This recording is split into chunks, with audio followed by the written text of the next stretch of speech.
أنا قلت لك بأن الفريق الوطني المغربي لكرة القدم هو يواصل استعداداته في مركب محمد السادس، وهو مستعد للسفر في أي وقت.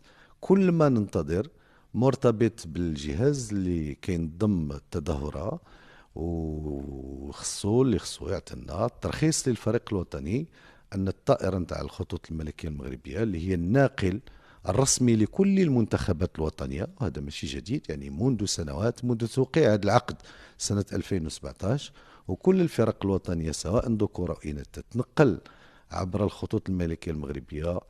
وبالتالي الشيء الوحيد الذي ينقص هذه المشاركة هو هذا الرخصة والترخيص باش الفريق الوطني. وكيف كتعرفوا يعني نحن على بعد مسافة قصيرة، وكتطلب وقت قصير من الطيران، في أي وقت نتوصل به بالرد الإيجابي الفريق الوطني.